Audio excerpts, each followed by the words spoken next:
እላለሁኝ እንጂ እንዲያው ገባኝ እንኳንስ ያልገባኝ የገባኝ አልገባኝ ያልገባኝ ሲገባኝ የገባኝ መች ገባኝ። ገብቷችኋል? የራሱ ሕፃን ያለ እናቱ መኖር እንደማይችለው ሰው ያለ እግዚአብሔር መኖር አይችልም። ያንን ሲያስረዳ እግዚአብሔር ቅዱስ እንጦንስ ሲናገር እኔ ከእግዚአብሔር ጋር ስኖር እንዴት ሁኜ እኖራለሁ ነው ያለ። እንደ ሕፃን ሁኜ እኖራለሁ። ምን ማለት ነው? ጥበበኛ ሰው አናጺው ቤት ይሰራል።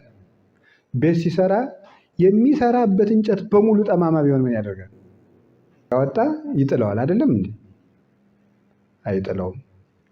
እያወጣ ከጣለው ቤቱ አይሰራም ማለት ነው። ጠማማ ብዙ ነውና ሰሚናረው እያቃና ምን ያደርጋል? ቤቱን ይሰራል ማለት ነው። የሚሳነው ነገር የለም እያለ ኦሪትን ሲያስተምር የነበረው ሊቀ ካህናት እንግዲያማ የሚሳነው ነገር የለም አንተም ካረጀ በኋላ ልጅ ትወልዳለህ ሲባል እንዴት ሆኖ ይሆናል አለ። እንዲህ ይላል ሰው እንዴ እገሌን እኮ ከቻልኩት 5 ዓመቴ ነው ይላል። 100 ዓመት ለምን አችለው? እግዚአብሔር ዘመኑን ሁሉ ተሸክሞታል። እኛ አይሆንልንም። በቃ እግዚአብሔር የቻለውን ሰው ወይ ታምር እኮ ነው እናንተ። እኛ በጢሙ ካልደፋ ነው እንቅልፍ አይወስድንም። ትዕግስት እስኪ በሉ አቤት። እንደ ሊቁ እኮ የሚለውን አልሰማችሁም? ይሁዳ ሄዶና ሳንቲሙን ሰራርቆ ክርስቶስ ሊሸጥ ውሉን ወስዶ ፈርሞ ብሩን ተቀብሎ መጥቶ እኮ መምህር ደህና ዋልክ ነው ያለው። አንተ ሰው እንዲሁ ያን ጊዜ አንተ ክርስቶስ ሆነ ቢሆን ምን ታደርገው ነበር ይሁዳን ይላል። በጥርስ የምትነክሰው ይመስለኛል ይላል ሊቁ። አሁን ጸሎታችን ትዕግስት የሚያስፈልገው ነው። ኑሯችን ትዕግስት የሚያስፈልገው ነው። ዲዮቅልጥያኖስ ከሃዲ የሆነው በምን ምክንያት ነው? በትዕግስት ማጣት ነው። በትዕግስት ማጣት ምክንያት ከሃዲ ሆኖ ቀረ። የምንሆን እኛ የስጋን ነገር እናስባለን፣ በስጋ መንገድ እንሄዳለን። አንተ ግን የመንፈስን መንገድ አስተምረን ይላል። በአራቱ ባህሪያት ውስጥ የሚኖር ሰው የስጋውን ያስባል። የስጋውን ሲያስብ ድንበር አልፎ እኛን ይበድላል። ሲበድለን ስጋ አይደለ፣ አራቱ ባህሪያት አይደለ፣ እኔስ ይሄንን ሰርቼው የለ ማለት አለብን። መረጋጋትን የመሰለ ነገር የለም። ሰው ደግሞ እንደ ትናንትናው እንደተበላሸ አይኖርም። ነገ ይቆረቆረናል። ለሁሉም ነገር ትዕግስት ይኖረን። አተን ወንድማችን እህታችንን አተን ከምናጨበጭብ ብንቆይ ምን አለ? እግዚአብሔር ቆይቶና የለም እንደኛ ስንት ዓመት ነው እየተተነኮልን እግዚአብሔር እስከዛሬ የቆየን። ይሄ ልጅ ነገ ይመለሳል፣ እቺ ልጅ ነገ ትመለሳለች እያለ አልቆየንም። እግዚአብሔር ቆይቶናል። እኛስ ወንድሞቻችን ብንቆያቸው ምን አለ? መቆየት ጥሩ ነው። ከቃሉ ጋር ናችሁ? አቤት። የገጠር ሰው ምን ይላል መሰላችሁ? ሚስቱ ወይ ጨቅጫቃ ትሆንበታለች ወይም ሰውየው እንደዚያ ይሆናል። አይ ምን አደርጋለሁ እያለ እየተጨማደደ ይኖራል። ኋላ አንድ ደስ የሚል ሲወልድ ስሙን ምን ይለዋል? መቆየት ይለዋል። ምክንያቱም ምንድን ነው ያ ሁሉ ነገር ችዬ ነው ያገኘሁ ማለቱ ነው፣ ወይም ማለቷ ነው ማለት ነው። መቆየት ዋጋ ይሰጣል አላችሁ። ጌታ ሐዋርያት ምንድን ነው ያላቸው? በኢየሩሳሌም ምን በሉ ነው ያላቸው? አቤት ቆዩ። እንስበክ ሲሉ ሐዋርያት ጌታ ምንድን ነው ያላቸው? ቆዩ ቆዩ። ይሄ ለተማሪዎች ነው። ተሚያውን በቃ አንዲት መጽሐፍ 100 ገጽ መጽሐፍ ካነበበ ይችን ምስጢር የት እጄ ልድፋት ነው? የት ነው ደብር ያለ? በቃ የምሰብክበት የት ሀገር ነው? በቃ ችግሩ ማለት ነው። ስብከት የለም። አሁን እዚህም ያሉ ልጆች ይላሉ ገዳሙ ጥሩ ነው ግን ምን ሰብክበት የለም ይላሉ። ገዳሙ ጥሩ ነው ግን መስበኪያ የለም ይላሉ። ይችኑ አራግፎ ለመምጣት ማለት ነው። ጌታ ምንድን ያላቸው? ቆዩ። በተለይ ተማሪ ደግሞ ህልም ማየት ከጀመረ አለቀ ነገሩ። ሐዋርያት የደብረ ታቦር ዕለት ብርሃን ቢገልጥላቸው ሂደን ልንሰብክ ነው አሉ። ቆዩ ቆዩ። እንዴ እዚህ በላይ ምን ያስፈልጋል? ጌታ ተገልጦልን ብርሃነ መለኮቱን አይተን ሂደን እንስበከው። ብርሃነ መለኮቱን አይ ቆይ ወልድ መንፈስ ቅዱስ አሐዱ አምላክ በስመ አብ ወወልድ ወመንፈስ ቅዱስ አሐዱ አምላክ በስመ አብ ወወልድ ወመንፈስ ቅዱስ አሐዱ አምላክ። የአባቶቻችን አምላክ ቅዱስ እግዚአብሔር ያለ ትናንት ቀዳማዊ፣ ያለ ዛሬ ማዕከላዊ፣ ያለ ነገ ዳህራዊ የሚሆን መንግስቱ ዘላለም እርሱ ስሙ የተመሰገነ ይሁን። እናታችን ቅድስት ድንግል ማርያም ወላዲተ አምላክ፣ ቅዱስ መስቀሉ፣ ቅዱሳን መላእክት፣ ቅዱሳን ነቢያትና ቅዱሳን ሐዋርያት፣ ሰማዕታት፣ ጻድቃን፣ ደናግል፣ መነኮሳት ሁሉ በረከታቸው ይደርብን። የተወደዳችሁ አባቶቻችን ካህናት፣ ወንድሞቻችን ዲያቆናት፣ የእግዚአብሔር ክቡር ቤተሰቦቹ የምትሆኑ አባቶች መነኮሳት፣ እናቶች መነኮሳያት፣ ሁላችሁ ምዕመናን አንድ አምላክ በሚሆን በአብ በወልድ በመንፈስ ቅዱስ ስም እንደምን ሰነበታችሁ? እንደምን ዋላችሁ? እንደምን አመሻችሁ? ቸሩ አምላክ እግዚአብሔር በዚህ ቀን እንድንሰበሰብ ስለፈቀደልን በቅዱስ ቦታው ስላኖረን ስሙ የተመሰገነ ይሁን። መንግስተ እግዚአብሔር ሰናያ ማእከሌክሙ፣ የእግዚአብሔር መንግስት በመካከላችሁ ናት በሚል ርዕስ እንማማራለን። እስኪ በሉ ሁላችሁም የእግዚአብሔር መንግስት ድገሙ። የእግዚአብሔር መንግስት በመካከላችሁ ናት። ድገሙ። በመካከላችሁ ናት።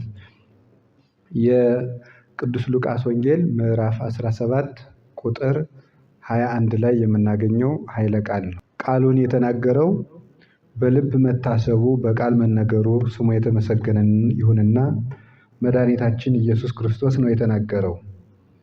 የነገራቸው ለጸሐፍት ለፈሪሳውያን ነው። ቃሉን የጻፈው ቅዱስ ሉቃስ ይባላል። ቅዱስ ሉቃስ ከአራቱ ወንጌላውያን አንዱ ነው። ከ72ቱ አርድእት አንዱ የሚሆን ነው። ሉቃስ ባለመድኃኒት ነው። ቀድሞ ሐኪም ነበረ። በኋላ ደግሞ ጌታችን መድኃኒታችን ኢየሱስ ክርስቶስን እያስተማረ በክርስቶስ ስልጣን ድውያንን በታምራት ኃጥአንን በትምህርት በንስሐ የሚፈውስ እውነተኛ ባለመድኃኒት ከአራቱ ኪሩቤል በገጸ ላይም የሚመሰል ነው። ምክንያቱ ደግሞ ጌታችን መድኃኒታችን ኢየሱስ ክርስቶስ በበረት የመወለዱን ትሕትናውን ይናገራል። እናም ክርስቶስ ለዓለም የተሰዋ እውነተኛ መስዋዕት መሆኑን ስለሚናገር በላይም ይመሰላል። አምጽኡ መግዛ ላይም ንጥበሆ ወንትፈስሐ ቦቱ እስመ ዝንቱ ውእቱ ወልዴ ተሐጉለሂ ወተረክበ ሞተሂ ወሐይወ። ይህ ልጄ ጠፍቶ ነበርና ተገኝቷል፣ ሙቶ ነበርና ድኗል።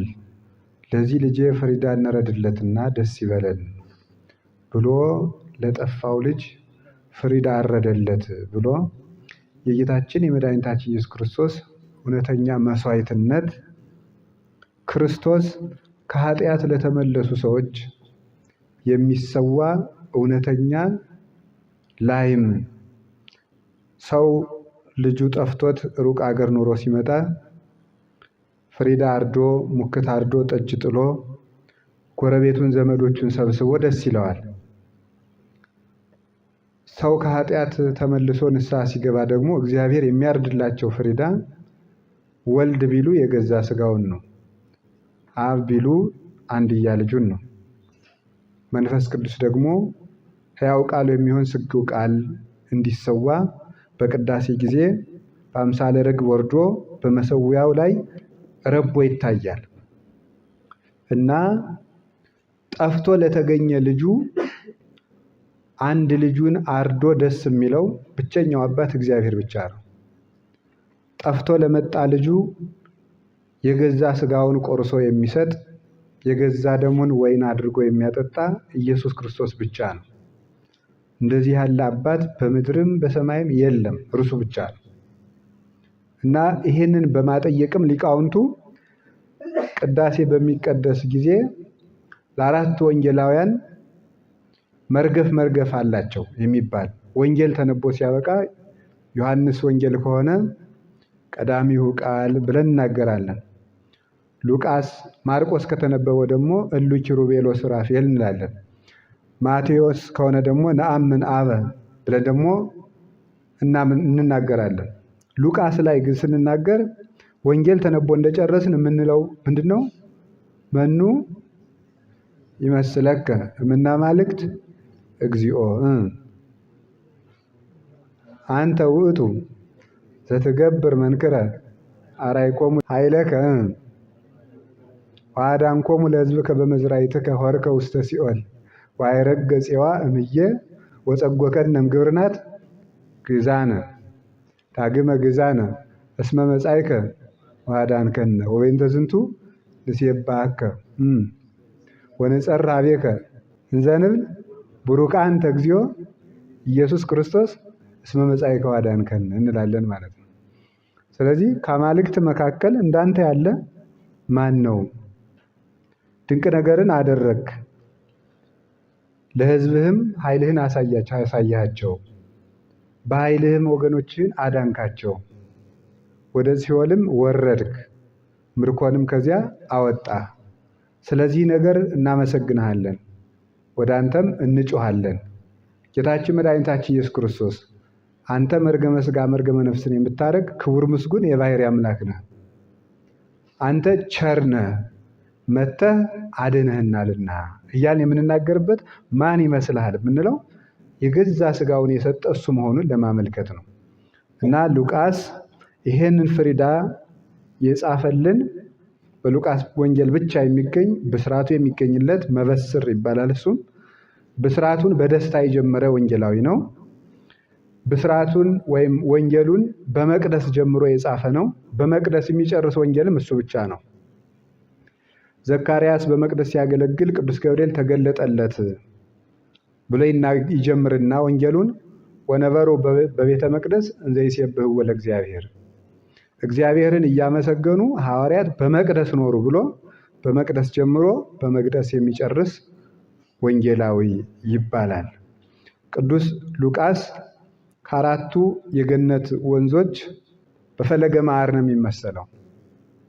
ማር ከባድ ነው በጣም፣ ግን ተሸክሞ ወስዶ ካረፉበት ቦታ ሲቀምሱት እጅግ ደስ ያሰኛል። ሉቃስም እስመ በትዕግሥትክሙ ታጠርይዋ ለነፍስክሙ ያለ ክቡድ ነገር ይናገራልና ይላሉ ሊቃውንቱ። ማር የተባለች ምንድናት? ትዕግስት ናት። ትዕግስት ምን ትባላለች? ማር በሉ እንጂ። ማር ምንድን ነው? በሉ እንጂ። ከባድ በሉ እንጂ። ከባድ ሲበሉትሳ ምን ያደርጋል?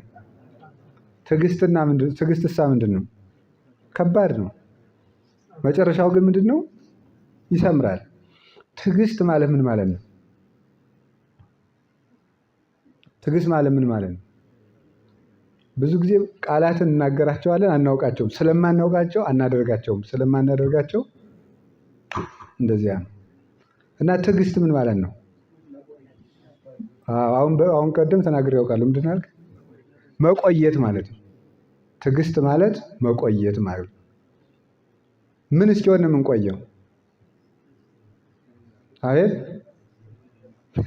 ምን እስኪሆን? ትዕግስት ማለት መቆየት ነው በሉ እንጂ። ትዕግስት ማለት ምን ማለት ነው? መቆየት። እሺ ምንድኑ ነው የምንቆየው?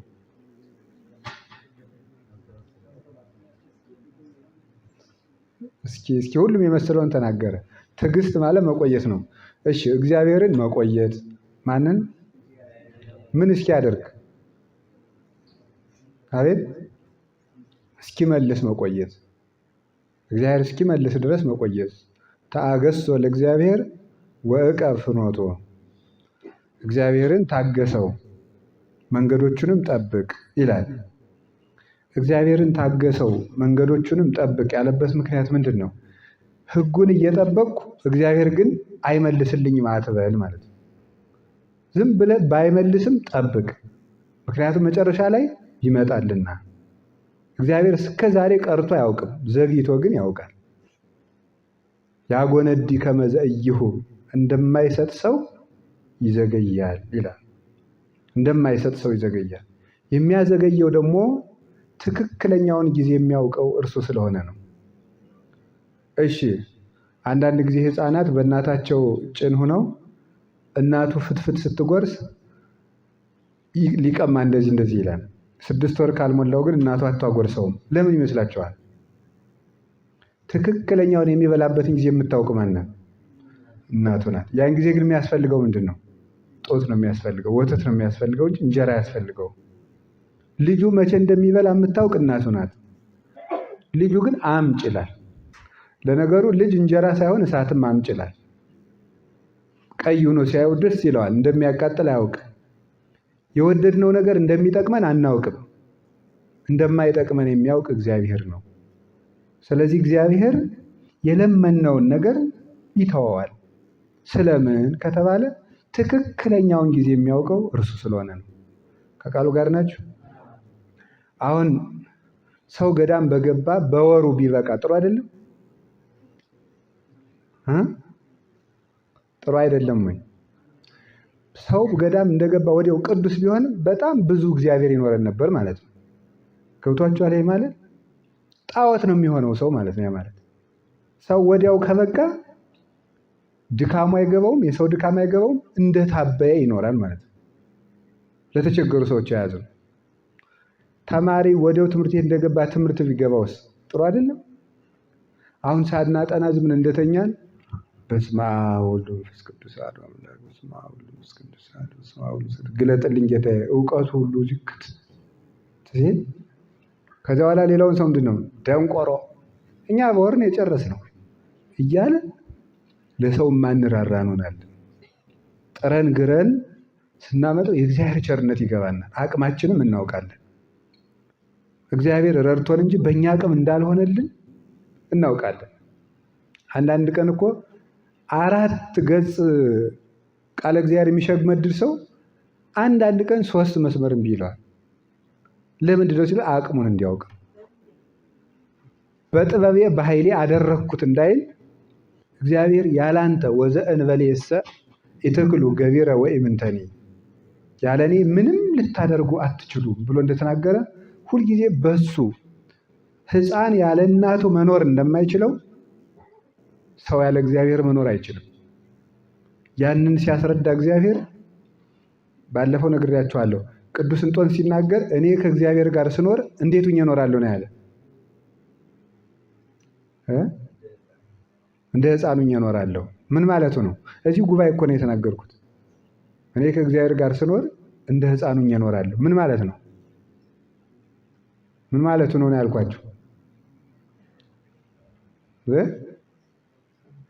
በቃ ትቸዋለሁ። ፈልጉት። እኔ ከእግዚአብሔር ጋር ስኖር እንደ ሕፃን ሆኜ እኖራለሁ፣ ዝቅ ብዬ እኖራለሁ። እሺ፣ እሱ ግን የተናገረበት ይሄ ነው። ሕፃን እናቱን ይወዳል። ውሃ ልትቀዳ እንኳን መሬት ላይ ስታስቀምጠው ምን ይላል? ያለቅሳል። ምን ብሎ? በእጆቿ መሆን ፈልጎ ማለት ነው። ሁልጊዜ ከእግዚአብሔር እጅ በወጣው ጊዜ አልቅሼ ወዲያ ወደ እሱ እመለሳለሁ ማለት ነው። እግዚአብሔርን ሁልጊዜ ያለሱ መኖር እንደማልችል ታውቄ ወዲያ ወደ እግዚአብሔር እመለሳለሁ ለማለት ነው። እና ትዕግስት የሚባለው እግዚአብሔርን መቆየት ነው። እግዚአብሔርን መቆየት ነው። በጊዜው ሁሉንም ነገር ይመልሰዋል። የሰው ልጅ በዚህች ምድር ላይ ሲኖር ሁልጊዜ ያለሱ ፈተና ያለበት ሰው ያለ አይመስለውም። ብቻውን የሚፈተን ይመስለዋል። የሚያልፍም አይመስልም። ደግሞ የሚያስደንቀው ትናንት ብዙ ነገር አሳልፎልን ዛሬ ደግሞ ሌላ ችግር ሲመጣ የትናንትናው የማያልፍ መስሎን እንዳለፈ ረስተን የዛሬውም የማያልፍ ይመስልናል። አሁን ይሄ ገብቷችኋል ብዬ አስባለሁ። ትናንትም የማያልፍ ነበር የመሰለ አለፈ፣ ዛሬም የማያልፍ ይመስላል ያልፋል። ስለዚህ እግዚአብሔር ትዕግስት ብቻ ነው የሚፈልገው። ሰውንም መታገስ ያስፈልጋል። ሰውን መታገስ ማለት ምን ማለት ነው? እስኪስተካከል መታገስ ማለት ነው። እስኪስተካከል ድረስ መቆየት እንጂ አናጺ እግዚአብሔር አናጺና ጠቢብ ሰው ማለት አንድ ነው። ልንገራችሁ፣ ጥበበኛ ሰው አናጺው ቤት ይሰራል። ቤት ሲሰራ የሚሰራበት እንጨት በሙሉ ጠማማ ቢሆን ምን ያደርጋል? እያወጣ ይጥለዋል። አይደለም እንዴ? አይጥለውም። እያወጣ ከጣለው ቤቱ አይሰራም ማለት ነው። ጠማማ ብዙ ነውና ሰሚናረው እያቃና ምን ያደርጋል? ቤቱን ይሰራል ማለት። መመገዝ የሚባል ታውቃላችሁ? ምንድነው መመገዝ? ካበጠው ላይ ይከረክረውና ወይም ደግሞ ከዚህ ከጎበጠው ላይ ይከረክርና ፍላጭ እንጨት ሲያስገባበት ይቀናል። እዚያ በኋላ ተቃንቶ ድምድም ላይ ይወጣል ማለት ነው። ቤት እየተቃና እንጂ ርቱ እንጨት ተገኝቶ ቤት ተሰርቶ አልቆ ያውቅ። ሰውም ቢሆን እየተቃና ነው እንጂ ከአንዱ ሰው ላይ አንድ ችግር ስናገኝ ከዚያ ስንሸሽ፣ ከአንድ ሰው ላይ አንድ ነገር ሲያደርግ ከዚያ ስንሸሽ፣ አንዱ ሆዳም ሆኖ እናገኘዋለን፣ አንዱ ሌባ ሆኖ እናገኘዋለን፣ አንዱ ምቀኛ ሆኖ እናገኘዋለን፣ አንዱ ነገረ ሰሪ ሆኖ እናገኘዋለን፣ አንዱ ለፍላፊ እናደርገዋለን፣ ሁሉ እናገኘዋለን። ችግር ባገኘን ቁጥር ከሰው ተለይተን አንዘልቀውም። ሰዎችን እያስተካከልን መያዝ ነው። እግዚአብሔር እያስተካከለን የሚይዘን። ሁልጊዜ የሚደንቀኝ እኔ የዘካርያስ ታሪክ ነው። ዘካርያስ በሽምግልና ዘመንህ ልጅ ትወልዳለህ ተባለ። ምንድን ነው ያለው?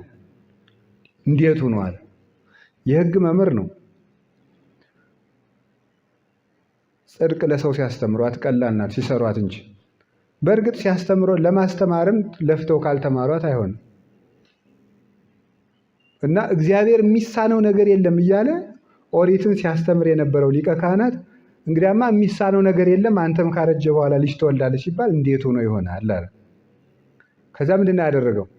ቅዱስ ገብርኤል አንተ እግዚአብሔር እንዲህ ብሏል እያልክ አይሆንም የምትል ተጠራጣሪ ብሎ በሰይፍ አልቀጣውም። እዚች ምላሱ አካባቢ ዘካርያስን እንጨት አድርጋችሁ በሉ፣ ጸጋውን ቤት አድርጋችሁ ውሰዱ፣ ቅዱስ ገብርኤልን ሐናጺ አድርጋችሁ ውሰዱት። ምንድን ነው ያደረገው? አንደበቱ አካባቢ ቅዱስ ዘካርያስን የቤት መስሪያ እንጨት አድርጋችሁ ስሉ፣ አንደበቱ አካባቢ ጉድለት ተገኘችበት ማለት ነው። ምን የምትል የጥርጥር እሷው ላይ አቃናት ማለት ነው። ምን አደረጋት? ዲድ አደረገና 6 ወር ዘጋትና እሷን አቃንቶ ልጁን ሰጠው ማለት ነው። ቤቱን ሰራለት። እግዚአብሔር እያስተካከለን የሚይዝ እንጂ ችግር ሲጎባጣ በተቀኘ ቁጥር እግዚአብሔር እያወጣ አይጥልም፣ እያቃናን የሚይዝ። ቅዱሳን አባቶቻችን ተቃንተው ለክብር በቅተዋል። ስለዚህ ሰውን መታገስ ያስፈልጋል። በኋላ የገዛ ልጁ ቅዱስ ኤፍሬም እንደሚናገረው አፉን ከፈተለት።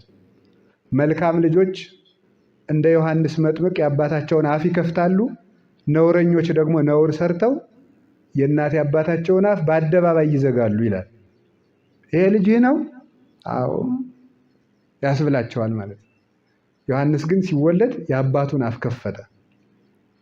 እናት አባት የሚኮሩበት ልጅ ይሆናል፣ በጎ የሚያናገር። ወደ ነገር ልመልስላችሁ። ይሄ ሁሉ ምንድን ነው? ትዕግስት በሉ እንጂ ሰውን ተፋቅሮ ያስተኤግስ፣ ፍቅር ያስታግሳል። በሉ እስኪ ሁላችሁ ድገሙ። ተፋቅሮ እያስተኤቢ ፍቅር አያስታብይም በሉ። ተፋቅሮ እያስተቃን ፍቅር አያቀናናም በሉ። ፍቅር ምን አይልም? ፍቅር ምን ያደርጋል? ያስታግሳል በሉ እንጂ። አቤት!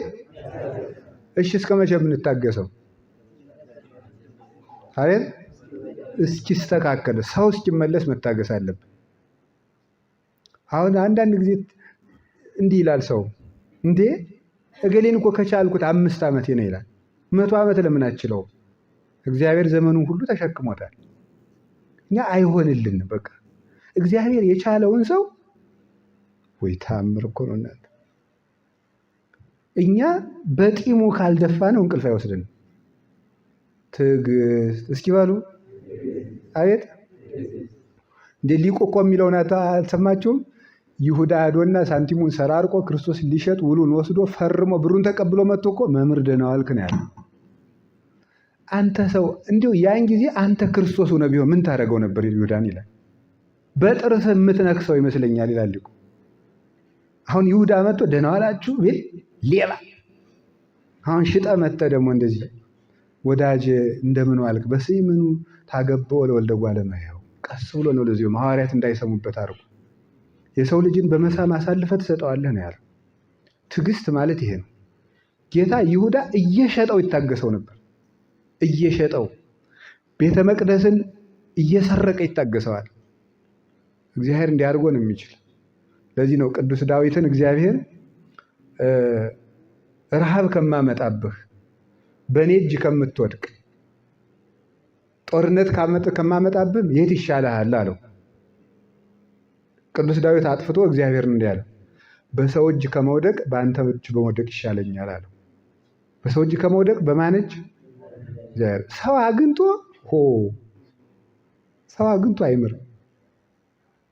አይምርም። ሸልጎ ገምግሞ አይተውም። ትዕግስት ግን ማለት ይሄ ነው። አይቶ መቻል። ያመዋል። ሰው ያየው ነገር ያመዋል፣ የሰማው ነገር ያመዋል፣ አይሆንለትም። ሰማችሁ? ከቃሉ ጋር ናችሁ? እግዚአብሔር ከሁላችን ጋር ይሁን። እግዚአብሔር ለአንድ ቀን አይደለም፣ ለ5 ደቂቃ አይደለም፣ ለ1 ደቂቃ የዓለምን ኃጢአት እንድናይ ስልጣን ቢሰጠን አናብድም ብላችሁ ታስባላችሁ? እናብድ ነበር። እግዚአብሔር ግን በቸርነቱ ሁሉን ችሎ ይኖራል። ስለዚህ ወንድሞቻችን እህቶቻችንን እንታገስ እላችኋለሁ። ከቃሉ ጋር ናችሁ? አዎ፣ ወንድማችን እህታችንን መታገስ፣ እግዚአብሔርን መታገስ ካለን ሁሉም ነገር ይፈጸማል። ትዕግስት ማር ነው የተባለ ለዚህ ነው። የትዕግስትን ዋጋ እየፈለጉ ትዕግስት አልባ መኖር ግን ዋጋ አያሰጥም። ጸሎታችን ትዕግስት የሚያስፈልገው ነው። ኑሯችን ትዕግስት የሚያስፈልገው ነው።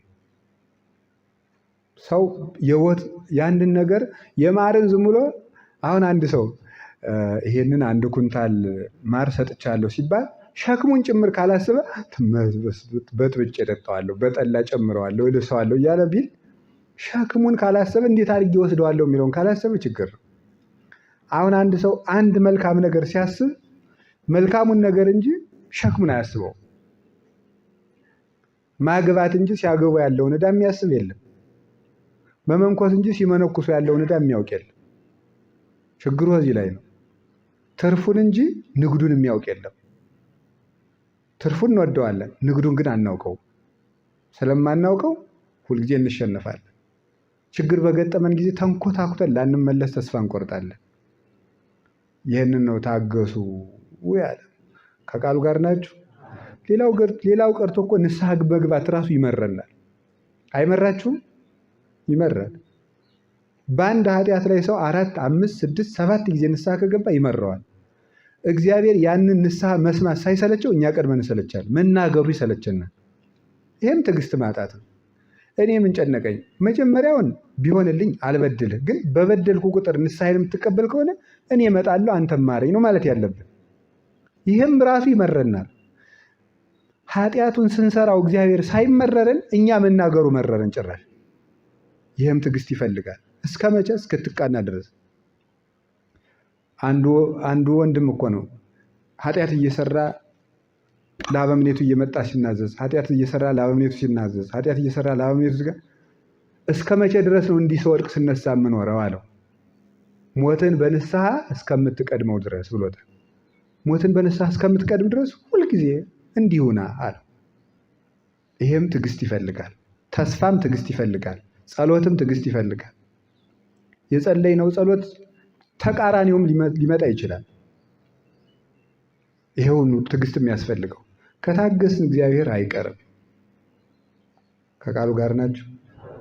ክፉ ሰዎች ሁሉ ከፍታ አግኝተው ስናገኝ ራሱ ትዕግስት እናጣለን። ይህም ትዕግስት ያሳጣል። ትሰማላችሁ? አዎ። ትልልቅ ሰዎች እየተዋረዱ ትንንሽ ሰዎች ክብር ሲጨመርላቸው ትዕግስት አታጡም? ታጣላችሁ። እናጣለን። ባለፈውም ተነጋግረናል። ዲዮቅልጥያኖስ ከሃዲ የሆነው በምን ምክንያት ነው? በትዕግስት ማጣት ነው። በትዕግስት ማጣት ምክንያት ከሃዲ ሆኖ ቀረ። እየጸለይን መከራ ይጨምራል፣ እየጸለይን መከራ ይጨምራል፣ እየጸለይን መከራ ይጨምራል። ይሄ ሲሆን እግዚአብሔር ታዲያ የት ሄዶ ነው ማለት እንጀምራለን። እግዚአብሔር ግን ካሁን በፊትም እንደተናገርኩት ስለ 2 ነገር መከራን ያበዛል።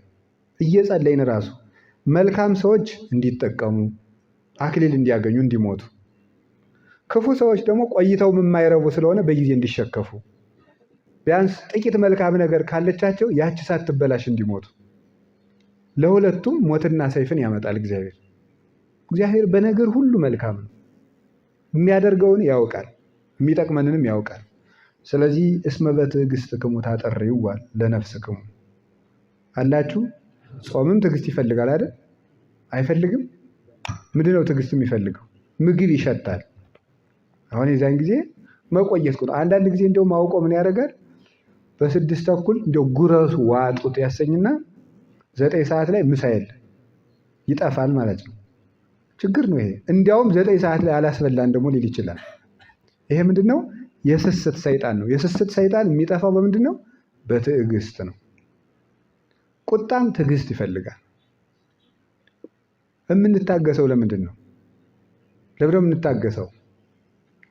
ሰዎች እንደማያውቁ ልንረዳ ይገባል። ሶበሰ አይመርዎ እሚሰቅልዎ ለእግዚአብሔር ስብሐት ቢያውቁትስ የክብርን ጌታ ባልሰቀሉት ነበር ይላል።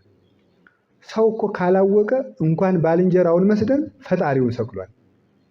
ካላወቀ ሰው ይሳደባል፣ ካላወቀ ያጠፋል። እና ሰው ባያውቅ ነው ብለን መራራት አለብን። ሰው ሲሰድበን ሲያጠፋ ባይረዳ ነው ብለን ማሰብ አለብን። ሁለተኛ ደግሞ የቁጣ ሰይጣን አለ ራሱን ችሎ።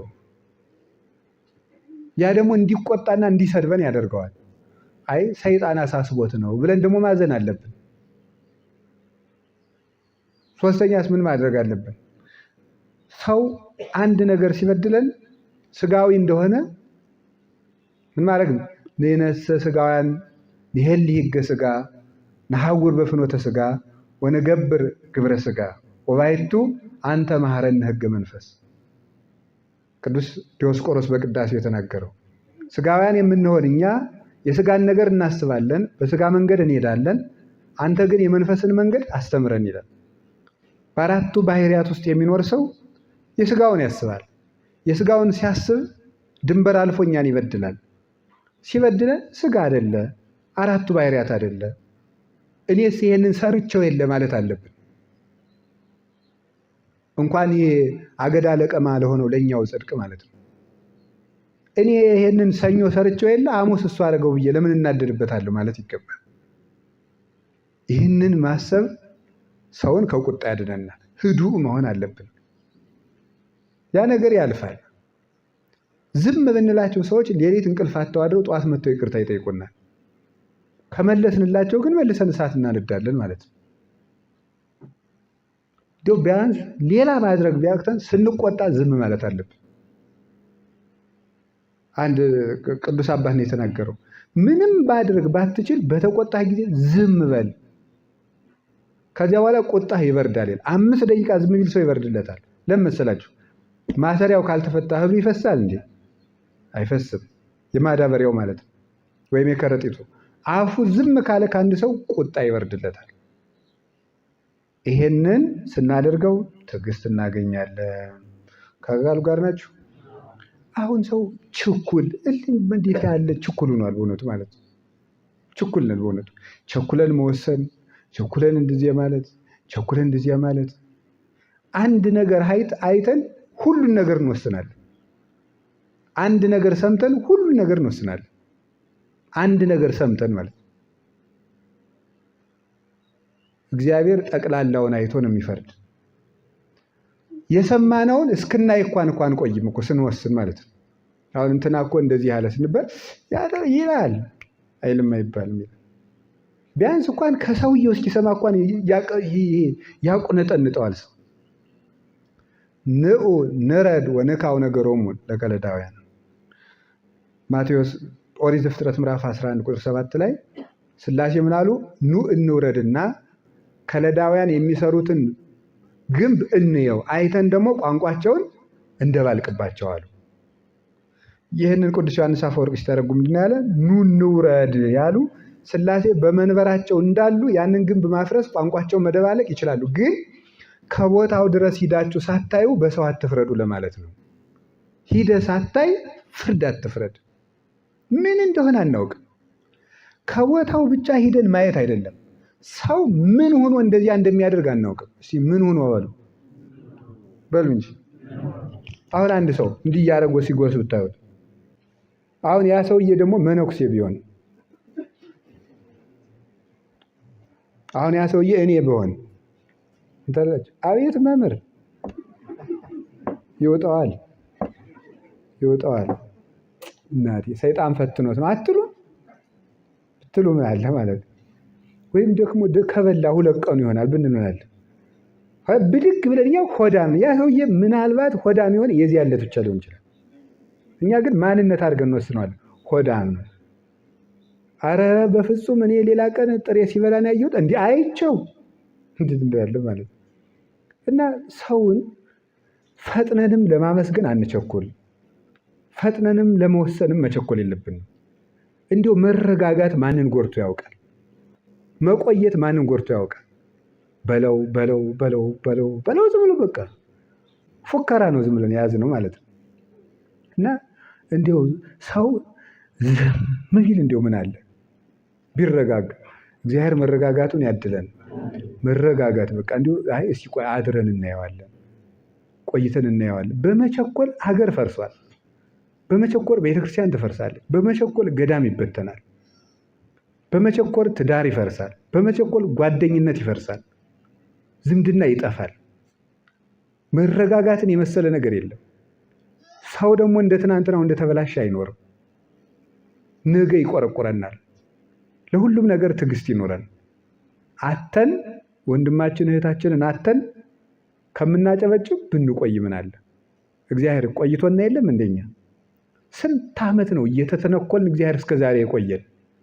ይሄ ልጅ ነገ ይመለሳል፣ እቺ ልጅ ነገ ትመለሳለች እያለ አልቆየንም። እግዚአብሔር ቆይቶናል። እኛስ ወንድሞቻችን ብንቆያቸው ምን አለ? መቆየት ጥሩ ነው። ከቃሉ ጋር ናችሁ? አቤት። የገጠር ሰው ምን ይላል መሰላችሁ? ሚስቱ ወይ ጨቅጫቃ ትሆንበታለች ወይም ሰውየው እንደዚያ ይሆናል። አይ ምን አደርጋለሁ እያለ እየተጨማደደ ይኖራል። ኋላ አንድ ደስ የሚል ሲወልድ ስሙን ምን ይለዋል? መቆየት ይለዋል። ምክንያቱም ምንድን ነው ያ ሁሉ ነገር ችዬን ያገኘው ማለቱ ነው ወይም ማለቷ ነው ማለት ነው። መቆየት ዋጋ ይሰጣል አላችሁ። ጌታ ሐዋርያት ምንድን ነው ያላቸው? በኢየሩሳሌም ምን በሉ ነው ያላቸው? አቤት ቆዩ። እንስበክ ሲሉ ሐዋርያት ጌታ ምንድን ነው ያላቸው? ቆዩ። ይሄ ለተማሪዎች ነው። ተሚያውን በቃ አንዲት መጽሐፍ 100 ገጽ መጽሐፍ ካነበበ ይችን ምስጢር የት እጄ ልድፋት ነው? የት ነው ደብር ያለ? በቃ የምሰብክበት የት ሀገር ነው? በቃ ችግሩ ማለት ነው። ስብከት የለም። አሁን እዚህም ያሉ ልጆች ይላሉ ገዳሙ ጥሩ ነው ግን ምን ሰብክበት የለም ይላሉ። ገዳሙ ጥሩ ነው ግን መስበኪያ የለም ይላሉ። ይችሉ አራግፎ ለመምጣት ማለት ነው። ጌታ ምንድን ያላቸው? ቆዩ። በተለይ ተማሪ ደግሞ ህልም ማየት ከጀመረ አለቀ ነገሩ። ሐዋርያት የደብረ ታቦር ዕለት ብርሃን ቢገልጥላቸው ሂደን ልንሰብክ ነው አሉ። ቆዩ እንዴ! እዚህ በላይ ምን ያስፈልጋል? ጌታ ተገልጦልን ብርሃነ መለኮቱን አይተን ሂደን እንስበከው። ብርሃነ መለኮቱን ቆይ እስከ ዓመት ይፈጸም በጊዜው እስከ ጊዜው ድረስ ቆዩ። የትንግሩ ወይ ለመምህ ለማንም እንዳትናገሩ ሳይገባችሁ ማለት ለምንድን ነው? ተማሪ በብዥታ ውስጥ አዲስ ምስጢር ሲሰማ ስለሚሰክር ያልገባው ሁሉ የገባው ይመስለዋል። አንድ ገጣሚ ያለው ልንገራችሁ እላለሁኝ እንጂ እንዲያው ገባኝ እንኳንስ ያልገባኝ የገባኝ ያልገባኝ ያልገባኝ ሲገባኝ የገባኝ መች ገባኝ። ገብቷችኋል? ይሄ ራሱ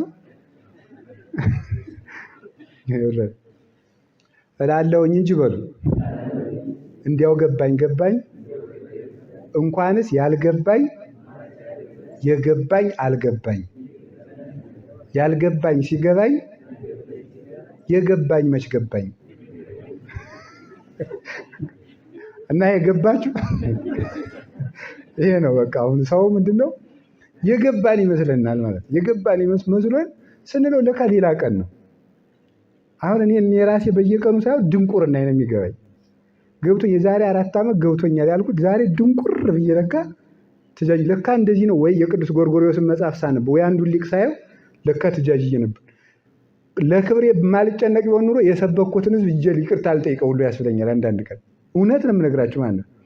እና ቆዩ ምን በሉ አለ በሉ ንገሩ እንጂ መቆየት ጥሩ ነው በእውነቱ ማለት ነው። ከቆየ ሰው ይስተካከላል። ቸኩሎ የተናገሩት ነገር ግን ዕዳ ያመጣል። እና ሐዋርያት የገባቸው መስሏቸው ስለነበር አይ ቆዩ እንጂ ጸጋም መቆየት ያስፈልገዋል። እንዲህ አሁን እኛ እኮ አሁን 40 ቀን እኮ ዘግቶ ሰው ታምር ማድረግ ያምረዋል። ሐዋርያት አንድ ቀን እኮ ታምር ቢያደርግላቸው ታየ እኮ አቅማቸው። እስቲ ሂዱ እንደው ሞክራችሁት ነው ብሎ አንድ ቀን ይሰዳቸው፣ አጋንንቱን አንጫጩት ደስ እያላቸው በአጋንንት ገረሩ ለነበስምከ ይህን አጋንንት እኮ አንቀጠቀጥ ነው እያሉ መጡ። እትትፈስሑ በዝንቱ በዚህ ደስ አይበላችሁ ወባይቱ ተፈስሑሰ እስመ ተጽሕፈ አስማቲክሙ በውስተ ሰማያት። ጋኔን ስላወጣችሁ ደስ አይበላችሁ፣ ይልቁንም ስማችሁ በመንግስተ ሰማያት ስለተጻፈ ደስ ይበላችሁ አላቸው። ጀማሪ በታምር ይደሰታል። በታምር የሚደሰው ሰው ጀማሪ ነው ገና። ዛሬ ቅዱሳንን የሚሉት አንዳንዶቹ አስሟቸው ሰይጣኑ አቃጠልከኝ ሲላቸው ገና አቃጥላለሁ እኔ የሥላሴ ባሪያ ይላሉ። ጀማሪ ናቸው እነዚህ፣ አይፈረድም ማለት ነው። አንድ አባት ምናል ብሎ አንድ ጊዜ የሆነ ጊዜ እንዲህ ብዬ ጠየቅኳቸው፣ እንዲሁ ሰብኬ ሰው ደስ ብሎ ሲሰማኝ ደስ እያለኝ አልኳቸው። ጥሩ ነው ልጅ ስለሆንክ እኮ ነው አለ። ምክንያቱም ልጅ አጥፍቶ ሁሉ ደስ ይለዋል አይደል? ስለዚህ አሸረው ነው የጣሉ በእውነቱ ማለት ነው ልጅ ስለሆንክ። ምክንያቱም ልጅ ደግሞ አጥፍቶ ሁሉ ጎሽ ስንለው ይስቃል። ስኳሩን ክምብል አድርጎ ጎሽ የኔ ልጅ ስንለው ደስ ይለዋል። አጥፍቶ ነው ግን እና ስላልበሰልክ ነው ብለው አናቴን ብለው ጥለውኛል።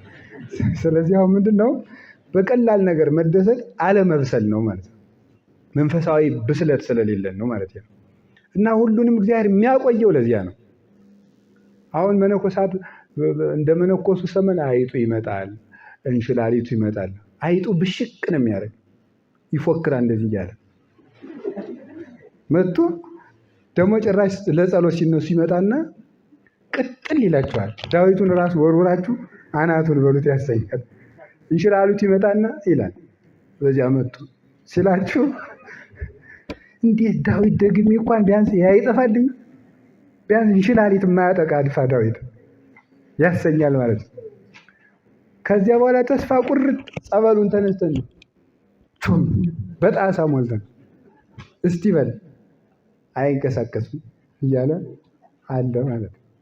በፍጹም እስቲ ቆይ 100 ስግደት ልስገድ ኪርያ ላይሶን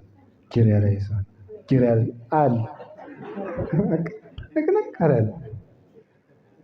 ለምንድን ነው እግዚአብሔር ቢያጠፋልም አንደኛ በጉልበት አታጠፋውም ሰይጣን ማለት ሰይጣን በጉልበት በቸርነቴ ነው። ይሄን ወቅ ነው። በእኔ ቸርነት ነው እንጂ ማጠፋለህ አንተ ስግደቱን ወደ 1000 ብትቀይረው አይሄድም። እንቁራሪቱ ሳምንት ብናከፍል አይሄድም። ለምን እግዚአብሔር ይዋጋችሁ ብለን አሁን ራሱ ጊንጡም ማጋግረው ምናምን ከመጣ ጀግና ማለት አቡንን ደግሞ ለጥ ተመስገን ስላሴ ሰይጣን ዘር ጭልጥ ነው የሚደርስ። ምክንያቱም እሱን ስራ እንዳላደረግ ነው ከገባው ጥሎነ ነው የሚሄድ። እግዚአብሔር በቸርነቱ ጠብቀኝ ጌታዬ ብሎ በቃ መሬቱን እንደዚህ አድርጎ አባቶቻችን እኮ እባቡ፣ ዘንዶ፣ ጊንጡ፣ ጉርጡ ሲመጣ እንደውም አንድ አባት ነበሩ በረሃ ላይ የሚጸልዩ ዋሻ ባት የላቸው። እባቡ፣ ጊንጡ፣ ጉርጡ በሙሉ ተሰብስቦ ሲመጣችባቸው ዘንዶ ሲመጣ መጣችሁ ጥሩ ብለው መሬቱን በመስቀል ያጥሩታል፣ አፈሩን ማለት ነው።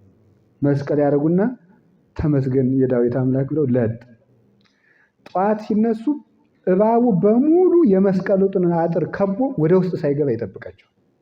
ተኝተው ይነሳሉ፣ ምስጋናቸውን ያመሰግናሉ። ከእግዚአብሔር እጅ ውስጥ ማን ይገባል? በመስቀል ታጥረዋል። በአጽረ መስቀሉ ይጠብቀን የሚባለው የሚል እኮ ቄስ ሲወዱ አይደለም ሲጸልይ በመስቀሉ አጥር ይጠብቀን ማለት ነው። ይሄ ሁሉ ምን ያስፈልገዋል? በሉ እንጂ ትዕግስት በሉ እንጂ አቤት ትዕግስት። ከዚያ በኋላ እኮ ይኸውላችሁ በስመ አብ ወወልድ ወመንፈስ ቅዱስ ስለው አይጡ ሁሉ ጥሎኝ የሚሮጥ ከሆነ ዳዊት አልደግም፣ ስግደት አልሰግድ፣ ዝም ብዬ ሲመጣ እያማተብኩ ጉብ ማለት ነው። እኛ መናይ ነን፣ አማትበን ነው የምናባረረው እያልን ቁጭ እንላለን ማለት ነው። ስለ እግዚአብሔር እንድንፈልግ እርዳታውን እንድንጠይቅ እግዚአብሔር ዝም ይላል። ይህ ሁሉ ትዕግስት ያስፈልገናል። ወደ ትምህርቱ ይሄ መግቢያ ነው። የቅዱስ ሉቃስ በረከት ይደርብን። እጁን ቆርጠው ጣሉት። አሁን እሱን ወንጌል እየጻፈ ቃለ እግዚአብሔር እየጻፈ የሚናገር እጅህን እቆርጠዋለሁ ብሎ ንጉሱ ቆረጠው። የብርሃን እጅ ቀጥሎለታል እግዚአብሔር። ይህ ሁሉ ምንድን ነው? ትዕግስት ነው። ትዕግስቱን ያድለን። ትዕግስት ይስጠን። ትዕግስት ይስጠን። ትዕግስት ታጣ ሁሉ ነገር ይሰለቻል። ሁልጊዜ አዲስ አዲስ ነገር ያምራል። ትዕግስት ሲኖር ግን የያዝነውን እንወደዋለን። እሺ ወደ ሉቃስ ወንጌል ወደ ውስጥ እንግባና ወደ ዛሬው ወንጌል። የዛሬው የቅዳሴ ወንጌል ነው። ወንዘ ያዕውር ኢየሩሳሌም ሀለፈ ማእከለ ሰማርያ ወገሊላ። ጌታችን መድኃኒታችን ኢየሱስ ክርስቶስ ወደ ኢየሩሳሌም ሲሄድ በሰማርያና በገሊላ መካከል አለፈ ይላል ሉቃስ ወንጌል ምዕራፍ 17 ነው። በሰማርያና በገሊላ አለፈ። ወንዘ ይበው አሐተ ሀገረ ተቀበልዎ አሰርቱ እደው ዘለምጽ ወቆሙ እምርሁቅ። ጌታችን ኢየሱስ ክርስቶስ ወደ አንዲት ሀገር በሚገባም ጊዜ 10 ለምጽ የያዛቸው ሰዎች ከከተማይቱ በር ተቀበሉት፣ ራቅ ብለውም ቆመው ነበር ይላል። ወአውየው ወይቤሉ ኦ ኢየሱስ ሊቅ ተሳሃለነ። ድምፃቸውን ከፍ አድርገው መምህር ኢየሱስ ክርስቶስ ወይ ይቅር በለን እራራልን አሉ። ዋውሳ እግዚ ኢየሱስ ወይቤሎሙ ሁሩ ወአፍጥኑ ርእሰክሙ ለካህን። ጌታችን ኢየሱስ ክርስቶስም እንዲህ አላቸው፣ ሂዱና ራሳችሁን ለካህን አስመርምሩ አላቸው። ወንዘ ያሐውሩ ነጽሑ። ሲሄዱም ከመንገድ ሲደርሱ ገና ከካህኑ ሳይደርሱ ከለምጻቸው ነጹ። ወርእዮ አሐዱ እምኔሆሙ ከመ ነጽሐ ተመይጠ እንዘ ያኩቶ ለእግዚአብሔር በዐቢይ ቃል። ከነዚያ ከ10ሩ አንዱ ከለምጹ እንደዳነ ባየ ጊዜ በታላቅ ቃል እግዚአብሔርን እያመሰገነ ተመለሰ። ወሰገደ ታሕተ እገሪሁ ለእግዚእነ ኢየሱስ ክርስቶስ። ከጌታችን ከመድኃኒታችን ከኢየሱስ ክርስቶስ እግር ስር ሰገደ። ወአውሳ እግዚእ ኢየሱስ ወይቤሎ። ጌታችን መድኃኒታችን ኢየሱስ ክርስቶስም መልሶ እንዲህ አለው፣ አኮኑ 10ቱ አንትሙ እለ ነጻሕክሙ። የነጻችሁት 10 አልነበራችሁምን? አይቴሙንቱ ተሳቱ 9ኙ የት ቀሩ? ተስኢኖሙኒ አይኩቶ ተመይጦ ወአይኩቶ። ተመልሶ እግዚአብሔርን ማመስገን ተሳናቸውን? ዘይንበለ ዝንቱ ዘካልእ ሕዝቡ። ወገኑ ሌላ ከሆነ ወገኑ ሳምራዊ ከሚሆን ከዚህ ሰው በቀር አይሁዳውያን መመለስ ተሳናቸው ወይ? ተንስ እስመ ሃይማኖትከ አህየወተከ። ሃይማኖትህ አድናለችና ተነስ አለው። ያ ሰውም አምኖ ተነሳ። ወመፁ ፈሪሳውያን ወተስእልዎ ለእግዚእ ኢየሱስ። ፈሪሳውያንም መጥተው ጌታችን መድኃኒታችን ኢየሱስ ክርስቶስን እንዲህ ብለው ጠየቁት፣ ማእዜ ትመጽእ መንግሥተ እግዚአብሔር። የእግዚአብሔር መንግሥት የምትመጣ መቼ ነው ብለው ጠየቁት። ወአውሳ እግዚእ ኢየሱስ ወይቤሎሙ መንግሥተ እግዚአብሔር እሰይ ትመጽእ በተዓቅቦ። የእግዚአብሔር መንግሥትም መጠባበቅ አትመጣም። ኢይብልዋ ነያ ዝየ ወነያ ከሃክ። መንግሥተ ሰማያት በዚህ አለች በዚህ የለችም አትባልም። መንግሥተ እግዚአብሔር እሰ ነያ ማእከሌክሙ። የእግዚአብሔር መንግሥት እነሆ በመካከላችሁ ናት አላቸው። ስለ ቃሉ የእግዚአብሔር ስሙ የተመሰገነ ይሁን። የዚህን ትርጉም እንሰማና ትምህርታችንን እንጨርሳለን እንደ እግዚአብሔር ፈቃድ። ጌታችን መድኃኒታችን ኢየሱስ ክርስቶስ ወደ ኢየሩሳሌም ሲሄድ በሰማርያና በገሊላ መካከል አለፈ ይላል። ቅዱስ ዮሐንስ አፈወርቅ በዚህ ጉዳይ ላይ ትርጓሜውን ሲሰጥ እሱ ሰውን ለማዳን አውራጃዎችን ሁሉ ይዞራልና ብሎ ይናገራል። ሰውን ለማዳን አውራጃዎችን ሁሉ ይዞራልና ወደ ሰማርያ ወደ ገሊላ ክርስቶስ ሄደ ሄደ ሄደ ሄደ ሄደ ተብሎ የሚነገርለት ሰዎች ወደ እግዚአብሔር ባይመጡ እንኳን እግዚአብሔር ወደ ሰው መጥቶ ሰውን ሊያድን እንደሚፈልግ ለማጠየቅ ነው።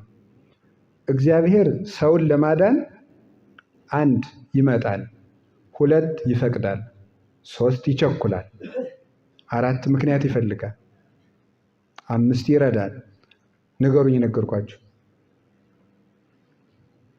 አይደል?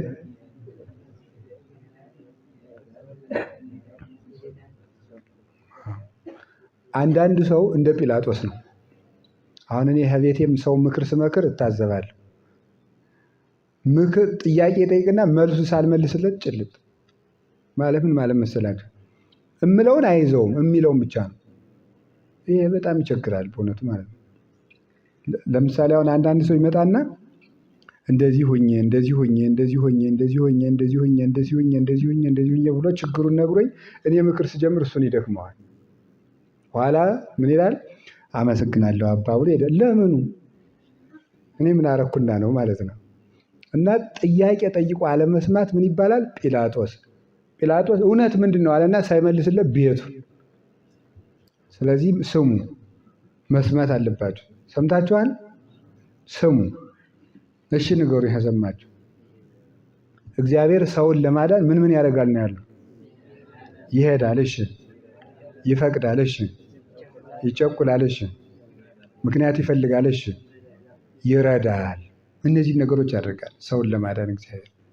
ይመጣል። ሄደ። እኛ ብንሸሽ እንኳን እግዚአብሔር እየተከተለ ይመጣል። አሁንም ቢሆን ያለነው እግዚአብሔር እየመጣ ነው እንጂ እኛ እየመጣን አይደለም። ይሄን ኋላ እነግራችኋለሁ እንዴት እንደሆነ። አሁን እኛ እዚህ ቤተክርስቲያን ውስጥ ብንኖረው መናንያን በገዳም፣ ካህናት በመቅደስ፣ ደቀ መዛሙርት በቤተ ጉባኤ፣ ምዕመናን በቤተክርስቲያን የምንኖር ሊቃነ ጳጳሳት በሲኖዶስ የሚኖሩት ክርስቶስ እየተከተለን ነው እንጂ እኛ እየተከተል ነው አይደለም። እኛ የተከተሉትስ ሌሎች ናቸው። አሁን እኛ እየጠፋን እግዚአብሔር እየተከተለ ነው ያለው። በዚህ መንገድ ነው ያለነው በቸርነቱ ማለት ነው እየመጣ ያንን አመጣጡን ደግሞ ሁልጊዜ በችኮላ ነው የሚያደርገው። ወልድ እሁየ መጻ እንዘ ይቀንጽ ማእከለ አድባር ወያንበሰብስ በዲበ አውግር። ልጅ ወንድሜ በተራሮች ላይ መር እያለ በኮረብቶች ላይም እየዘለለ መጣ ይላል መኃልየ ዘሰሎሞን ምዕራፍ 3 ላይ። በተራሮች ላይ እየዘለለ በኮረብቶች ላይ መር እያለ መጣ ይላል። ልጅ ወንድሜ ነው የምለው። ለቤተ እስራኤል ናት ለጊዜው እንዲህ የምትለው። እግዚአብሔር ከባቢሎን ፈጥኖ ሊያወጣት መውደዱን በአብርሃምና በነቢያት በካህናት ቃል ኪዳን ሊያወጣት መውደዱን ነው የሚናገረው። ምስጢሩ ግን ምንድን ነው? ልጅ ወንድሜ የተባለ ወልድ ነው። በተራሮች በኮረብቶች ላይ መጣ። በአበይት ነቢያት በደቂቅ ነቢያት መጣ። መር እያለ የተባለ ግን የ5500 ዘመኑን ቀጠሮ አዳም የሚፈልገውን ያህል እጥፍ እግዚአብሔር ይፈልገው ነበር። ለምን? አዳም እንዲድን እግዚአብሔር ይቸኩላልና። ወበከመ ይጓጉ ጽሙ ለሰቴየ ማይ ከማሁ ይጓጉ ክርስቶስ ለምሕረት ወለሳይል። የተጠማ ሰው ውሃን ሊጠጣ የሚቸኩልን ያህል ክርስቶስ ሰዎችን ይቅር ለማለት እንዲህ ይቸኩላል። ሰውን ለማዳን እንዲህ ይቸኩላል። የተጠማ ሰው ውሃን ሊጠጣ የሚቸኩልን ያህል ክርስቶስ እንዲህ ይቸኩላል። ጌታችን መድኃኒታችን ኢየሱስ ክርስቶስ በተሰቀለ ጊዜ በጲላጦስ ፊት ለፍርድ ቆሞ ሳለ እንዲህ አድርገሃል ሲባል መከራከሪያ ያልመለሰበት ምክንያት ታውቃላችሁ? ቶሎ ተፈርዶበት እኛ እንድንድን ስለፈለገ ነው። ይሄ ችኮላ ነው። ሰውን ለማዳን እንዲህ ይቸኩላል። እንኳን እሱ ባለፈውም እንደነገርኳችሁ ቅዱሳን ራሳቸው ሰው እንዲድን እንዴት እንደሚቸኩሉ ታውቃላችሁ? ቅዱስ ጊዮርጊስ ያደረገውን በጣም ሁልጊዜ የምወደውም ታሪክ ነው። አትናሴዎስ የሚባለው ጠንቋይ ለቅዱስ ጊዮርጊስ መርዝ በጥብጦ ሊያጠጣው ሲል ምንድን ነው ያለው? ቶሎ በጥብጥና አጠጣኝ ነፍስ ስትድን አያታለሁና አይደል ያለው። መርዙን ለቅዱስ ጊዮርጊስ ሰጥቶት ቅዱስ ጊዮርጊስ መርዙን ጠጥቶ ሳይሞት ሲቀር ያን ታምር አይቶ ያ ጠንቋይ እንደሚጠመቅ ያውቀዋልና ቶሎ እንድትድን መርዙን ቶሎ ስጠኝ ይለዋል። ሰው እንዲድን እንዲህ ይቸኩላሉ። ወይኩን ፈቃድከ በሉ እንጂ ድገሙ። ፈቃዱሰ ለእግዚአብሔር አድኅኖተ ዓለም ውእቱ። የእግዚአብሔር ፈቃዱ ዓለምን ማዳን ነው። ሊቁ ደግሞ ሲተረጉም እስኪ በሉ የእግዚአብሔር ፈቃዱ በሉ ዓለምን ማዳን ነው ይላል። ፈቃድ ይሁን የሚለውን የአቡነ ዘበሰማያታችን ጸሎት ሊቁ ቅዱስ ዮሐንስ አፈወርቅ ወሰደና የእግዚአብሔር ፈቃዱ ዓለምን ማዳን ነው ይላል። አላችሁ እንዴ? ስለ እግዚአብሔር ምን ያደርጋል? ይቸኩላል። ፈጥኖ ማዳን ይወዳል። ሶስተኛ ምን ያደርጋል? አቤት ይፈቅዳል ብያችኋለሁ። ይፈቅዳል፣ ከዛስ ይመጣል፣ ከዛስ ይቸኩላል። ነገርኳችሁ። የሚቸኩለው በምን መጠን ነው? የተጠማ ሰው ውሃን ሊጠጣ በሚቸኩልበት መጠን። ይህን የት እናገኘዋለን መሰላችሁ? ዮሐንስ ወንጌል ምዕራፍ 4 ላይ ስትሄዱ ያችን ሴት ምንድን ነበር ያላት? አስተይኒ ማየ፣ ውሃ ምን በይና ያላት? አጠጪን አላት።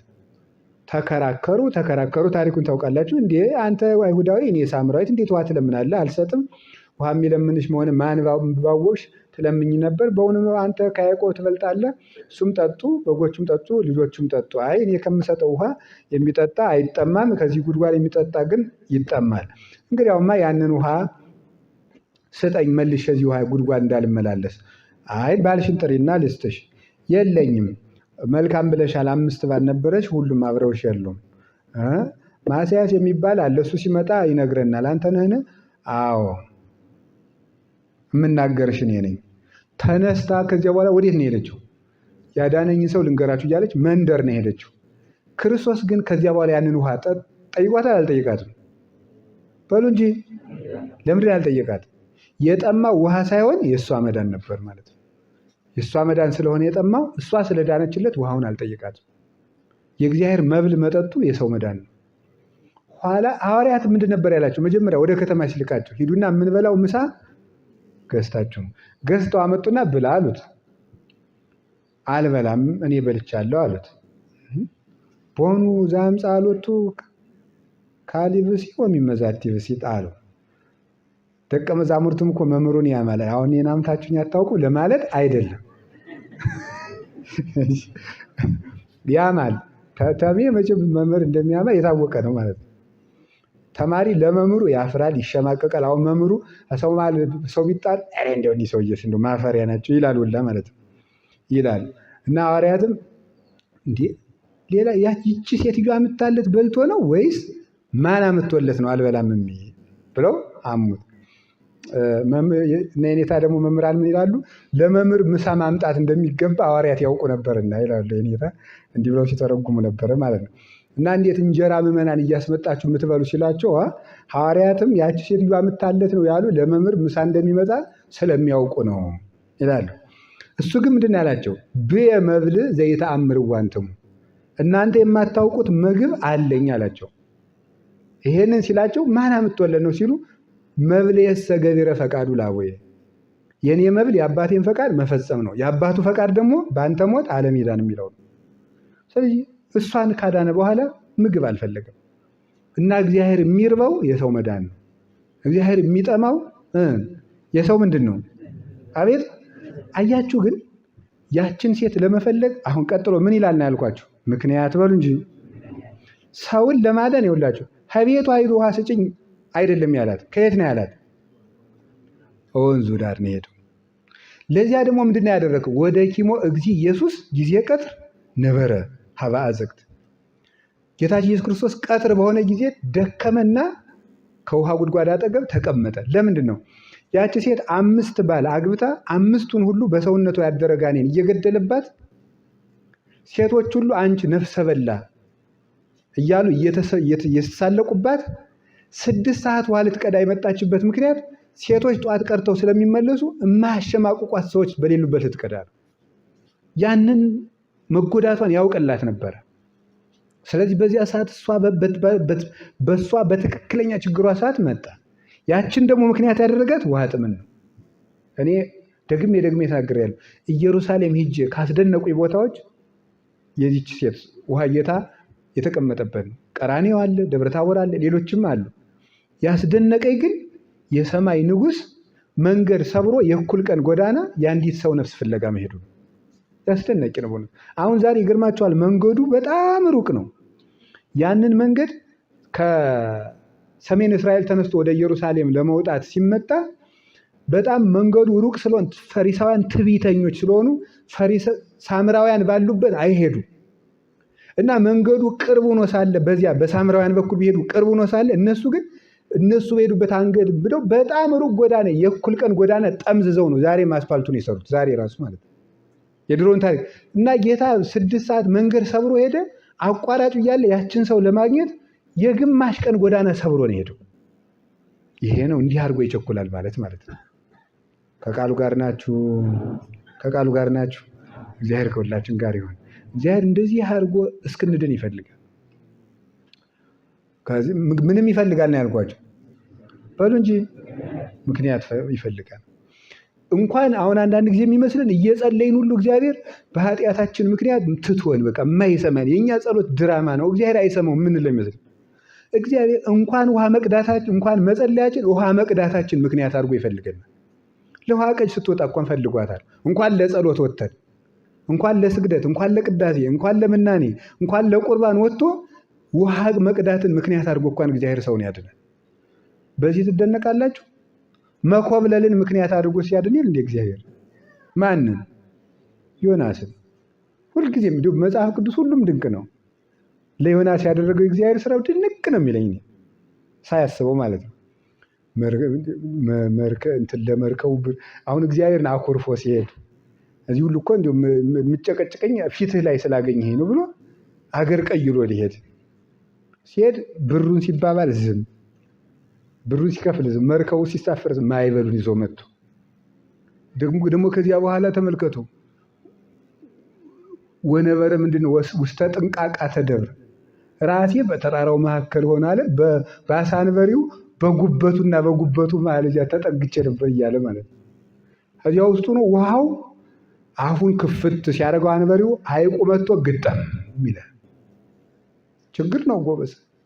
የዮናስን ኑሮ የአንድ ደቂቃ እንኳን ብንቀምሰው ማለት ነው ግጥም የሚልበታል። አፉን ሲገጥመው ሙሉ ጨለማ ይወጣዋል።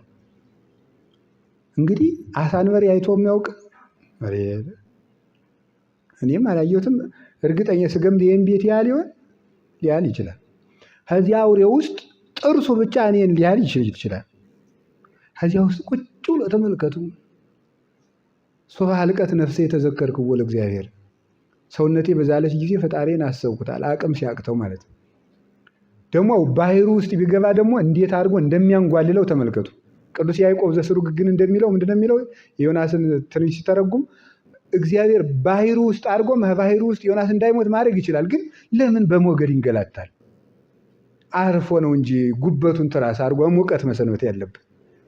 እንዲህ አድርጎ ጠብቆ እግዚአብሔር ደግሞ እሱ ለጥፋት የሄደበትን መርከብ ቅጣቱንም ቀጥቶ ለዮናስም አዝኖ ተንከባክቦ አንተ እኔን ብትኮበልልም እኔ ግን ጠላትህን መኖር ያደርግልሃለሁ። እግዚአብሔር እኮ በቁጣ ሳይሆን የሚገስጸው በፍቅር የሚዘልፈው ይበልጣል።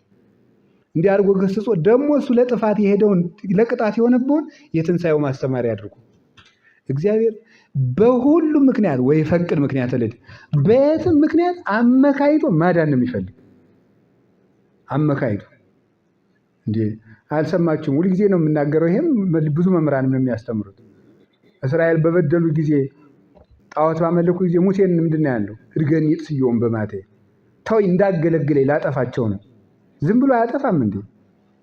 ዝም ብሎ አትያዘኝ የሚለው ሙሴ አሁን እግዚአብሔር እጁን ይዞት ነው ወይስ እንደሚገለገል ጎረቤት ወገቡን ይዞት ነው? እግዚአብሔር እባክህ ገልግለኝ ማለት እኮ ነው። እባክህ ለምነኝና እስራኤልን ልማር ነው። እንደዚህ ያለ የት ይገኛል? እንደ እግዚአብሔር ያለ አባትስ የት አለ? አላችሁን? እግዚአብሔር ከሁላችን ጋር ይሁን። ስለዚህ እግዚአብሔር ምን ይፈልጋል ነው ያልነው? በሉ እንጂ አቤት። ምክንያት ስለሚፈልግ እዩ እንግዲህ ወንዘ ያሐውር ኢየሩሳሌም ሐለፈ ማእከለ ሰማርያ ወገሊላ። ወደ ኢየሩሳሌም ሲሄድ በየት አልፎ ሄዳለ? በሉ እንጂ በሰማርያና በየት? በገሊላ። ሰማርያ እስራኤል የሚጸይፋቸው ህዝቦች መኖሪያ ነው። ስለዚህ ከእስራኤል ወገን ለምጽ የመታውን ሰው ከኢየሩሳሌም ምድር ያወጡታል። ለምድር የሚያወጡት ደግሞ የተዝጎረጎረውን ነው። ዝጉርጉር ልሙጽ የሚባል አለ። እስቲ ዝጉርጉር በሉ እንደገና አቤት። ልሙጽ ማለት ምን ማለት ነው? ልሙጽ ማለት ከራስ ጠጉሩ እስከ እግር ጥፍሩ ምን ያለው ነው? ልምጥ ብሎ ለምጽ የሆነ ማለት ነው። ያንን አያባርሩትም። ለምን? ሰው ሁሉ እያወቀ ስለሚሸሸው ማለት ነው። የተዝጎረጎረው ግን ችግር ነው። ምክንያቱም ደህና ነው ብለው ቀረብ ሲሉት እዚህ ላይ ደህና ሆኖ ለካ በዚህ ውስጥ በለቅ አለው። ቀረብ ሲሉት ለምጹ ቦግልና ይተላለፋል። ስለዚህ የተዝጎረጎረው አስቸጋሪ ነው ብለው ያባርሩታል። ልሙጹ ግን አይወጣም። ይሄን ሊቃውንቱም እንደሚሉት ልሙጽ የሚባሉት ከሃዲያን ናቸው። እነሱን የማያጠፋቸው ለዚህ ነው ይታወቃሉና ነው። ዝጉርጉሩ ነው አስቸጋሪ ነው። ዝጉርጉሩ ምን ማለት ነው? ከስጋው አልበላም ከመረቁ አድርጉልኝ የሚለው ማለት ነው። ዝጉርጉር የሚባለው መስሎ የሚኖር ተኩላ ማለት ነው። መስሎ የሚኖር ተኩላ፣ የበግ ለምድ የለበሰ ተኩላ፣ ከእንዲህ ያሉት ተጠንቀቁ ያለም ጌታ። ስለዚህ ዝጉርጉሩን ያወጡታል። ከመናፍቅ ከከሃዲ ይልቅ ከመናፍቅ ነው መጠንቀቅ፣ ነፍስና ስጋን ከሚገሉ። ምክንያቱም እነሱ በምን ይገላሉ? በክዳት። እነዚህ በሰይፍ ይገሉና ነፍስን መግደል አይችሉም።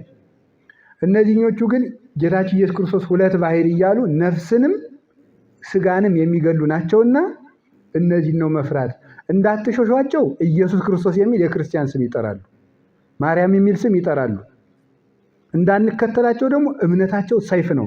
ክርስቶስን ከሁለት ይከፍሉታል። ከሁሉም እግዚአብሔር ይጠብቀን። ዋናው እሱ ነው።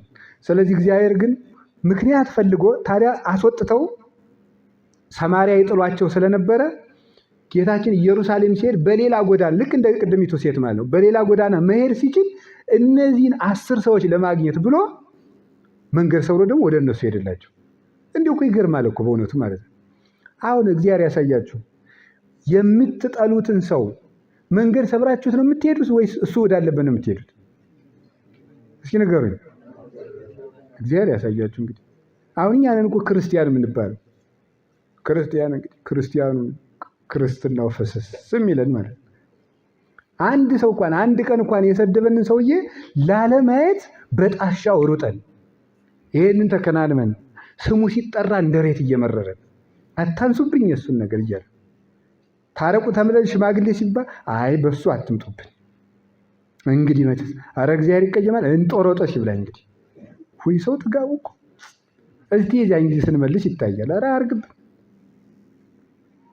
እግዚአብሔር እንኳን መንገድ ሰብሮ ጠላቶቹን ሊያገኝ ሰው መንገድ ሰብሮ ለፍቅር ይሄዳል እንጂ መንገድ ሰብሮ ለጥል ይሄዳል? ያው ክርስቶስ ይሄን ያህል ነው እርቅ የሚፈልግ። ተከትሏቸው መንገድ ሰብሮ ሄደ። ደግሞ ሊቃውንቱ ይህን ሲተረጉ ወደ ኢየሩሳሌም ሲሄድ በሉ እንጂ ወደ የት ይሄዳል? በሰማርያና ወደ ገሊላ ሄደ። ይሄ ማለት ምን ማለት ነው? ገሊላ የድሆች መንደር ናት እና የተናቁ ሰዎች የደናቁርት እውቀት የሌላቸው ሰዎች መኖሪያ ይናቃል ያ ቦታ። ሰማርያ ደግሞ በኃጢአት ንጹህ አይደሉም ብለው አይሁድ የሚጸየፏቸው ሰዎች ናቸው። በዚያ መሃል ኢየሩሳሌም ሲሄድ ኢየሩሳሌም እንግዲህ ባለፈው የደብረ ታቦር ዕለት ሳስተምር ተናግሬ የነበረ እዚያ ቅዳሴ ላይ የነበራችሁ ሰምታችኋል፣ ወይም አልሰማችሁም፣ ወይም ሰምታችሁ ረስታችሁታል። አንድ አባት ሄደው አባ ቤት ኢየሩሳሌም እንውሰደዎት አሏቸው። ምን ያሉ ይመስላችኋል? ባውቅበትስ እኔ ራሴ ኢየሩሳሌም ነበርኩ ብለዋል ነበር። ኢየሩሳሌም ነበርኩ። ለምን? በሐዲስ ኪዳን ኢየሩሳሌም ማለት የሰላም ከተማ ማለት ነው አይደል እንዴ? ሳሌም ከተማ ነው፣ ሰላም ነው። ኢዮር ከተማ ማለት ነው በዕብራይስጥ ቋንቋ። ኢየሩሳሌም ማለት የሰላም ከተማ ነው። ሰላም ክርስቶስ ነው። ቃሉን ሲጠብቅ ምንድን ያለው? እመቦዛ አቀበ ቃሌ፣ ቃሌን የጠበቀ ቢኖር አነበዋ መጽሐቤሁ ወንገብር ምዕራፍ ውስጥ ቃሉን ሲጠብቅ አብ ወልድ መንፈስ ቅዱስ መጥተው ቃሉን በሚጠብቅ ሰውነት ያድራሉ። ተአምሩኑ ከማንተሙ ታቦቱ ለመንፈስ ቅዱስ። ቅዱስ ጳውሎስም ቆሮንቶስ መልእክቱ ላይ ሲናገር ብታውቁበት እናንተ የመንፈስ ቅዱስ መቅደስ እንደሆናችሁ አታውቁም ምን ይላል? ስለዚህ ሰው ንጹህ ሲሆን እግዚአብሔር አብ፣ እግዚአብሔር ወልድ፣ እግዚአብሔር መንፈስ ቅዱስ መጥተው በልቡናው ያድራሉ። አረጋዊ መንፈሳዊ ደግሞ እንደሚናገረው ከዚያ በኋላ ነፍስ የዚያ ሰው ሰውነት እግዚአብሔርን በአርያም መመልከት ታቆማለች ይላል።